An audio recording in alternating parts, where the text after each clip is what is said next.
Scrooge took his melancholy dinner in his usual melancholy tavern, and, having read all the newspapers and beguiled the rest of the evening with his banker's book, went home to bed. He lived in chambers which had once belonged to his deceased partner. They were a gloomy suite of rooms, in a lowering pile of building up a yard, where it had so little business to be, that one could scarcely help fancying it must have run there when it was a young house, playing at hide-and-seek with other houses, and forgotten the way out again. It was old enough now and dreary enough, for nobody lived in it but Scrooge, the other rooms being all let out as offices. The yard was so dark that even Scrooge, who knew its every stone, was fain to grope with his hands.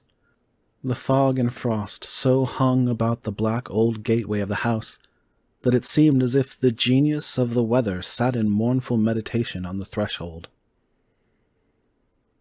Now, it is a fact that there was nothing at all peculiar about the knocker on the door, except that it was very large. It is also a fact that Scrooge had seen it, night and morning during his whole residence in that place. Also, that Scrooge had as little of what is called fancy about him as any man in the city of London, even including, which is a bold word, the corporation, aldermen, and livery. Let it also be borne in mind that Scrooge had not bestowed one thought on Marley since his last mention of his 7 years dead partner that afternoon. And then, let any man explain to me, if he can, how it happened that Scrooge, having his key in the lock of the door, saw in the knocker, without its undergoing any intermediate process of change, not a knocker, but Marley's face. Marley's face.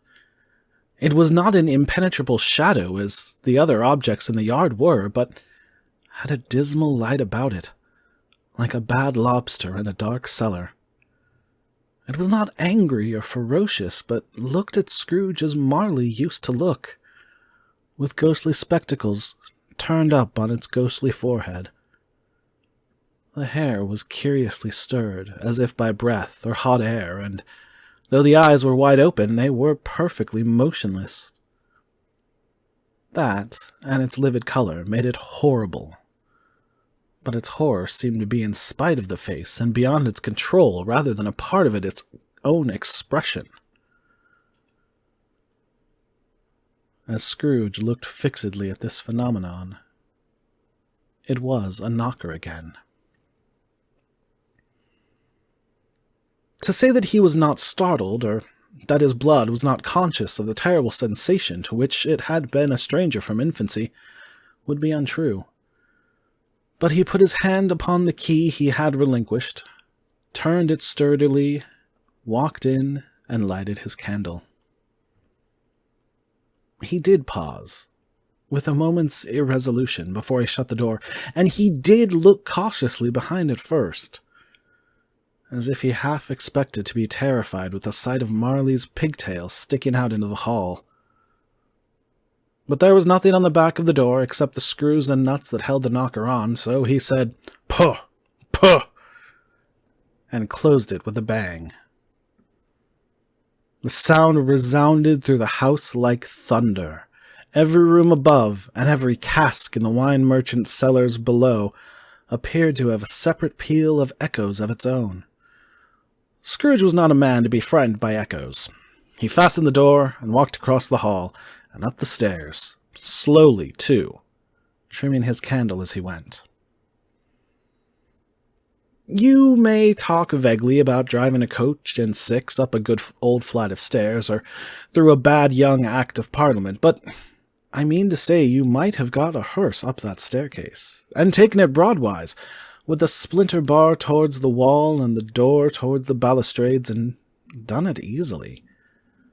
There was plenty of width for that, and room to spare, which is perhaps the reason why Scrooge thought he saw a locomotive hearse going on before him in the gloom. Half-dozen gas lamps out of the street wouldn't have lighted the entry too well, so you may suppose that it was pretty dark with Scrooge's dip. Up Scrooge went, not caring a button for that. Darkness is cheap, and Scrooge liked it. But before he shut his heavy door, He walked through his rooms to see that all was right. He had just enough recollection of the face to desire to do that. Sitting room, bedroom, lumber room, all as they should be. Nobody under the table, nobody under the sofa. Small fire in the grate, spoon and basin ready, and the little saucepan of gruel — Scrooge had a cold in his head — upon the hob. Nobody under the bed, nobody in the closet, nobody in his dressing gown, which was hanging up in a suspicious attitude against the wall. Lumber room as usual. Old fire guard, old shoes, 2 fish baskets, washing stand on 3 legs, and a poker. Quite satisfied, he closed his door and locked himself in. Double locked himself in, which was not his custom. Thus secured against surprise, he took off his cravat, put on his dressing gown and slippers and his nightcap, and sat down before the fire to take his gruel. It was a very low fire indeed. Nothing on such a bitter night. He was obliged to sit close to it and brood over it before he could extract the least sensation of warmth from such a handful of fuel. The fireplace was an old one, built by some Dutch merchant long ago, and paved all round with quaint Dutch tiles, designed to illustrate the Scriptures. There were Cains and Abels, Pharaoh's daughters, queens of Sheba, angelic messengers descending through the air on clouds like feather-beds, Abrahams, Belshazzars, apostles putting off to sea in butter-boats, hundreds of figures to attract his thoughts. And yet, that face of Marley, 7 years dead, came like the ancient prophet's rod and swallowed up the whole. If each smooth tile had been a blank at first, with power to shape some picture on its surface from the disjointed fragments of his thoughts, there would have been a copy of old Marley's head on every one.